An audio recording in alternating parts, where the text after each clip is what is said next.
Video में मैं portfolio के बारे में डिस्कस करूंगा। अपने पोर्टफोलियो से ज़्यादा ये वीडियो में मैं कैपिटल एलोकेशन के बारे में डिस्कस करूंगा। तो क्या थीसिस है, क्या लॉजिक है, क्या एक्सपेक्टेशंस है, उसके बारे में थोड़ा मैं बात करूंगा। तो 25% of my capital is allocated in fix deposits. तो मैं बाकायदा ये गवर्नमेंट बैंक्स के जो एफडीज़ होते हैं लाइन में खड़े रह के मैं बनाता हूँ। ये जो भी एनबीएफसीज के जो एफडीज़ आते हैं, जो भी एप्लीकेशंस पे या एप्स पे जो मिलते हैं, वो मुझे कोई ज़्यादा दिलचस्पी नहीं है, क्योंकि अगर मुझे किसी एनबीएफसी में इन्वेस्ट करना है तो उसके स्टॉक के थ्रू इन्वेस्ट करूंगा, ना कि उसकी एफडी लूंगा। तो F D is like a bedrock of safety, एकदम सेफ इन्वेस्टमेंट है ये। इमरजेंसी फंड्स के लिए एफ डी सबसे इंपॉर्टेंट है। तो मैं 25% कैपिटल जो है एफ डीज़ में इन्वेस्ट करता हूँ। 25% कैपिटल मैंने बिटकॉइन में इन्वेस्ट किया। तो बिटकॉइन को मैंने खरीदना शुरू किया था जुलाई 2022 में, जब $18,000 पे एक तरह से बिटकॉइन था। यहाँ पे मैंने शुरू किया था बिटकॉइन को खरीदना। And I have bought bitcoin continuously for 2 years, and मेरा जो फाइनल इन्वेस्टमेंट था बिटकॉइन में वो $62,000 पे था। और मेरा एवरेज प्राइस जो बिटकॉइन का करीबन $45,000 पे है। और बिटकॉइन आज ट्रेड कर रहा है करीबन $1,13,000 पे, राइट। तो मेरे लिए बहुत इंपॉर्टेंट होता है कि मैं छोटा सा सीड मनी या सीड अमाउंट किसी एसेट में, किसी स्टॉक में डाल दूं, क्योंकि वही मुझे मोटिवेशन देता है in order to understand that stock, that company, that asset class better. और मुझे जब लगता है कि मेरा कन्विक्शन काफ़ी अच्छा हुआ इस एसेट क्लास में, तब फिर मैं भारी मात्रा में एक तरह से इन्वेस्ट करता हूँ, राइट। तो बिटकॉइन में जब मैंने इन्वेस्ट करना शुरू किया $18,000 पे, तब काफ़ी हालत ख़राब थी बिटकॉइन की, क्योंकि $67,000 से $18,000 पर टूट के आया था। तो उसका जो थीसिस था कि जो भी करना चाहता है बिटकॉइन, उसका जो टेक है उस पर क्वेश्चंस रेज करना शुरू हुए। बहुत सारे फ्रॉड स्कैंडल्स, बहुत बहुत कुछ हुआ है बिटकॉइन में पिछले 3 सालों में। एंड एक एक दिन पे करीबन 11% से टूटता था, कभी 7% से टूटता था। बट मेरा जो कन्विक्शन है बिटकॉइन का, it is on the larger trend of de dollarization. When I say de dollarisation, मैं ये कहने की कोशिश कर रहा हूँ कि ग्लोबल रिजर्व जो स्टेटस है डॉलर का वो रहेगा, बट उसके साथ जो है न्यूट्रल रिजर्व करेंसीज आएंगे, राइट। तो न्यूट्रल रिजर्व करेंसीज जो है वो बिटकॉइन उसमें से एक होगा, और दूसरा जो होगा गोल्ड होगा, राइट। क्योंकि डॉलर एक बहुत अप्रिशिएटेड एसेट है। तो Donald Trump when he one the election in November 2024, the dollar index was at 110। Now it's trading at 98। In 1.5 year, max 2 years, you will see dollar trading somewhere in the range of 80 to 85. So when dollar depreciates, it depreciates against what? It depreciates against gold, it depreciates against Bitcoin, right? तो why dollar is depreciating, वो उसका एक अलग discussion है, वो हम एक तरह से अलग से लेंगे। बट ये जो ट्रेंड है, it is not on de dollarization, but it is on the fact that dollar would be the global currency, but in addition to that there would be neutral reserve currencies, and the neutral reserve currencies would be a mix of bitcoin and gold, and that's why I feel that bitcoin would go up, right? तो bitcoin का अगर आप price या charts बहुत अच्छे से अगर study करें, so there is a very direct correlationship between bitcoin and S&P 500, right?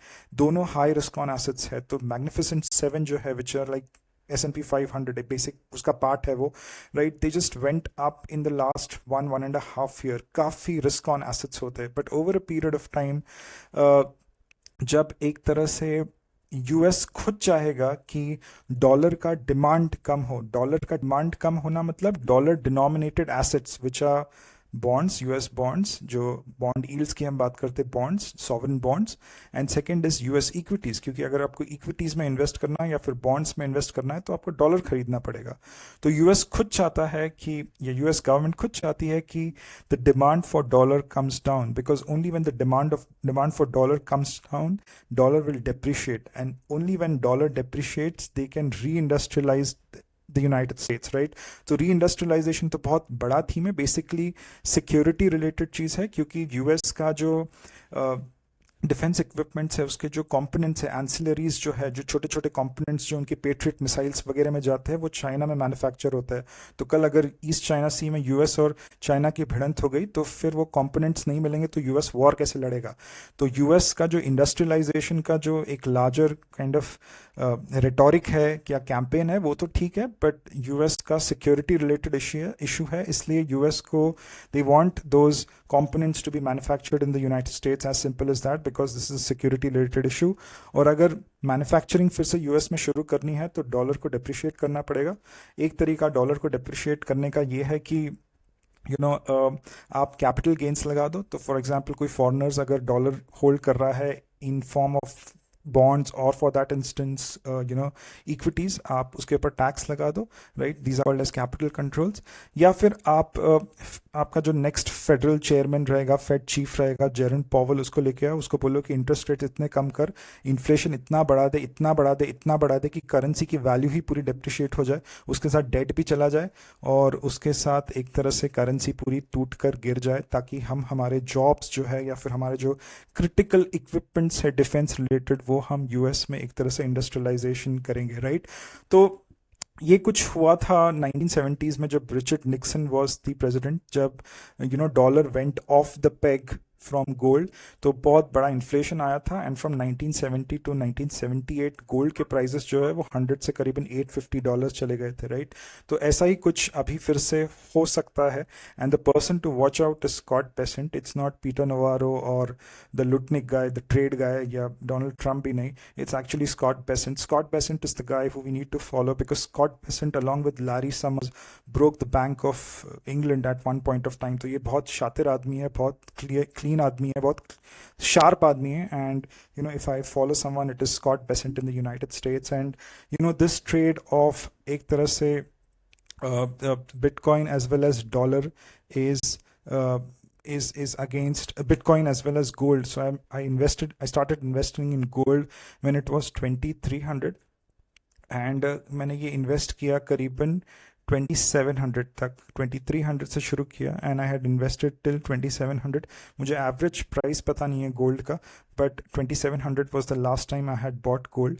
And ये दोनों एसेट क्लासेस है, I will hold these asset classes for the next 5 to 7 years without any doubt, till ये पूरा जो US का पूरा economy का जो प्ले है, हैवी डेट का जो प्ले है, ये फिस्कल डेफिसिट जो वहाँ पे इतना ज़्यादा है, उसका पूरा प्ले आउट करके इन्फ्लेशन में बदल के डॉलर डिप्रिशिएट होगा and it will depreciate against these two kind of asset classes. That is what I feel, right. तो ये दो मेरे इंपॉर्टेंट एसेट क्लासेस है, Bitcoin as well as gold. Bitcoin से मेरे एक्सपेक्टेशंस बहुत ज़्यादा है because the market cap of Bitcoin is like 2.8 trillion. Gold का मार्केट कैपिटलाइजेशन करीबन 21 ट्रिलियन है। यूएस के बॉन्ड मार्केट का कैपिटलाइजेशन करीबन 29 ट्रिलियन है। तो अगर आप देखोगे यहाँ पे तो large cap, mid cap, small cap है, तो स्मॉल कैप ऑब्वियसली ज़्यादा तेज़ी से दौड़ेगा। तो मुझे लगता है bitcoin will appreciate more as compared to gold. Gold के मेरे एक्सपेक्टेशंस बहुत नॉर्मल है, 2.5-3x अगर होता है अगले 5 सालों में, then I am happy with that, right. Bitcoin में अगर आप देखोगे इंस्टीट्यूशनल होल्डिंग सबसे ज़्यादा बढ़ रही है। तो आप जब भी किसी एसेट की या स्टॉक की बात करते हो, you need to understand who is buying it. Is it the retailer who is buying it? Are the institutions buying it? Are the banks और companies buying it? Or are the central banks buying it? Is the government buying? So for example, in gold, since 2014, the Chinese central bank started buying gold, a lot of gold since 2014. एक central bank gold क्यों खरीदता है? Central bank represents fiat currency, right? Fiat currency contradicts gold. Gold का दुश्मन जो है वो Fiat currency है, तो सेंट्रल बैंकर्स जो है वो गोल्ड क्यों खरीद रहे हैं, राइट। तो सेंट्रल बैंक्स जो है, चाहे फिर रिजर्व बैंक ऑफ इंडिया भी है, गोल्ड बहुत खरीदता है। चाइनीज़ बैंक्स जो है, बहुत सेंट्रल बैंक बहुत ज़्यादा गोल्ड खरीद रहे हैं। एंड बिटकॉइन का जो मेजर बाय आ रहा है वो इंस्टीट्यूशन से आ रहा है। बहुत सारे जो यूएस के कंपनीज है वो अपने बैलेंस शीट पे बिटकॉइन लेके आते हैं। तो अगर आप स्क्रीनर पे देखोगे वहाँ पे बैलेंस शीट में, तो वहाँ पे इन्वेस्टमेंट का एक कॉलम होता है। तो इंडियन कंपनीज जो है वो इन्वेस्ट करते हैं म्यूचुअल फंड्स में, एफडीज में कंपनीज इन्वेस्ट करते हैं। उसी प्रकार यूएस कंपनीज जो है वो भी म्यूचुअल फंड्स या एफडीज में इन्वेस्ट करते हैं, बट वो लोग बिटकॉइन में भी इन्वेस्ट कर रहे हैं। And over a period of time it will be a combination of retail as well as institutions which will take Bitcoin ahead. There is also a possibility that central banks buy Bitcoin as well over a period of time because of this reserve bill that the US has passed, right? So gold and Bitcoin are 50% of my investment. Equities की अगर मैं बात करूँ तो मेरा जो portfolio था equities का वो मैंने मार्च 2024 में एक तरह से बेच दिया था। आई मेड रेट्रोस्पेक्टिवली अगर मैं कहूँ तो जितना मैंने प्रॉफिट बनाया उतना मैंने लॉस बनाया फ्रैंकली स्पीकिंग, क्योंकि बुल रन करीबन सितंबर 2024 में एंड हुआ, और जो मार्च से सितंबर में जो last phase of bull run था जिसमें सबसे ज़्यादा पैसा लोगों ने बनाया, वो एक्चुअली मैंने मिस आउट कर दिया। तो मार्च 2024 में अपना मैंने पोर्टफोलियो पूरा बेच दिया था for some personal reasons, right. And it is only in August 2024, सितंबर 2024 मैंने फिर से अपना पोर्टफोलियो बनाना शुरू किया। फिलहाल मेरे पोर्टफोलियो में सिर्फ 4 स्टॉक्स हैं। जो पहली कंपनी मैंने खरीदी वो थी BLS इंटरनेशनल। आई थिंक उसके ऊपर मैंने 3 से 4 वीडियोस बना दिए। BLS इंटरनेशनल जैसे कंपनी खरीदना चाहता हूँ क्योंकि ये स्ट्रक्चरल ग्रोथ कंपनीज है, और ये जो टूरिज्म का प्ले है या फिर हॉस्पिटल्स का प्ले है, the fact that one is a professional, बहुत डिफिकल्ट होता है सिक्लिकल स्टॉक्स या फिर गवर्नमेंट रिलेटेड स्टॉक्स जो होते हैं उनको ट्रैक करना, उनको पढ़ना, उनके कॉन कॉल्स पढ़ना। तो मैं हर वक्त ऑन अ सेफर साइड रहता हूँ कि मैं कंसिस्टेंट कंपाउंडर्स एक तरह से अपने पोर्टफोलियो में रखूँ। तो BLS international was one company which I bought, और अच्छी मात्रा में मैंने एक तरह से खरीदा था BLS international over a period of time. दूसरी जो कंपनी थी, I wanted to buy one stock in big hospitals and one stock in small hospitals. तो जो बड़ा वाला हॉस्पिटल है दैट इज़ नारायणा हृदयालय, जिससे मैं काफ़ी खुश हूँ। मैंने दिसंबर में इस स्टॉक का एनालिसिस किया था, and I think only in December I had bought this stock, and over a period of time I added it. और मुझे लगता है नारायणा का प्राइस ऊपर गया है in the last 7 to 8 months में। प्राइस देखता भी नहीं हूँ frankly speaking. One stock which was not I was not very happy about was यथार्थ हॉस्पिटल। यथार्थ हॉस्पिटल ने मेरे को काफ़ी पेन दिया, मैं झूठ नहीं बोलूँगा। एक तो उन्होंने इक्विटी डाइल्यूट की बिना बोले, उनके कॉन कॉल्स होते थे 3-4 क्वार्टर्स के, एनालिस्ट उनको पूछते थे कि आप इक्विटी डाइल्यूट करोगे, तो मैनेजमेंट कहता था कि हम इक्विटी डाइल्यूट नहीं करेंगे। उन्होंने इक्विटी डाइल्यूट की, और मुझे लगता है डिस्काउंट पे इक्विटी डाइल्यूट की। और दूसरा कुछ इनकम टैक्स का या ईडी का कुछ केस हो गया। नॉर्मली ये सब चीज़ें लॉन्ग टर्म में मैटर नहीं करती है फ्रैंकली स्पीकिंग। मैं एक कंपनी को 2019 से ट्रैक करता था, सोम डिस्टिलरीज, अल्कोहल बनाती है, उसका भी मैंने एक एनालिसिस किया है। और ये सोम डिस्टिलरीज का जो स्टॉक था वो करीबन 9 या 10 रुपए था करीबन 2019 में।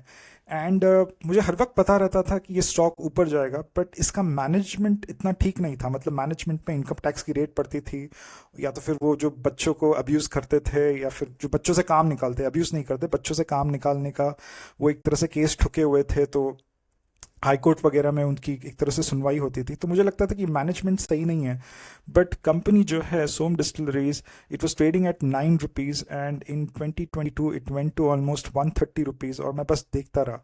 इसका एनालिसिस मैंने 8 महीने पहले फिर से किया था जब 103 रुपये पे ट्रेड कर रही थी। मुझे फिर से लगा कि मुझे स्टॉक को लेना चाहिए, बट फिर से मैंने नहीं खरीदा, और वो करीबन 140 भी क्रॉस कर चुका है जब मैंने देखा है। तो यथार्थ की अगर मैं बात करूँ तो यथार्थ, I was not happy with my investment in यथार्थ, not because कि यथार्थ अप्रिशिएट नहीं करेगा, ग्रो नहीं करेगा, बट बिकॉज कि मैं नहीं चाहता हूँ कि मुझे कोई भी स्टॉक या कोई भी एसेट क्लास जिसमें मैं इन्वेस्टेड हूँ मुझे स्लीपलेस नाइट्स दे, या फिर मुझे थोड़ा अनकंफर्टेबल रखे, राइट। फॉर एग्जांपल इसलिए मैंने फिर उसके बाद एक स्मॉल हॉस्पिटल्स का एक वीडियो रिकॉर्ड किया, और उसमें मैंने 4 हॉस्पिटल्स डिस्कस किए, Artemis, KIMS, KMC and Indraprastha. और फ्रैंकली स्पीकिंग वो चारों हॉस्पिटल मुझे यथार्थ से काफ़ी बेहतर लगे।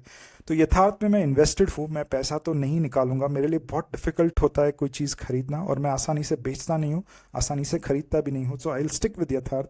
Narayan Hrudayalaya is a good stock. I'm really happy with my decision. मैंने over a period of time conviction बनाया नारायणा में, और decent capital भी allocate किया। So is the case with BLS International। चौथी जो कंपनी में मैंने एक बहुत सीड कैपिटल एक तरह से डाला है वो है एनवेरो इंफ्रा। उसके बाद मैंने उसको ना पढ़ा है, उसको ना समझा है, मुझे पता नहीं उसके साथ क्या करना है, but over a period of time I will decide what I have to do.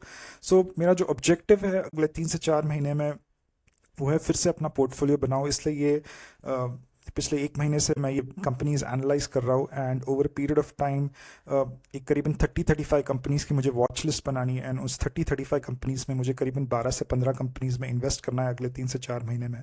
तो यही मेरी कोशिश रहेगी। एंड लेवल 1 एनालिसिस जो होते हैं, शॉर्ट लिस्टिंग ऑफ कंपनीज वो होते हैं, वो एक तरह से जारी है, बट लेवल 2 मुझे करना है। So that is something which I will do in the next 3 to 4 months, right. So this was a brief about my investments in on the asset classes that I invested in।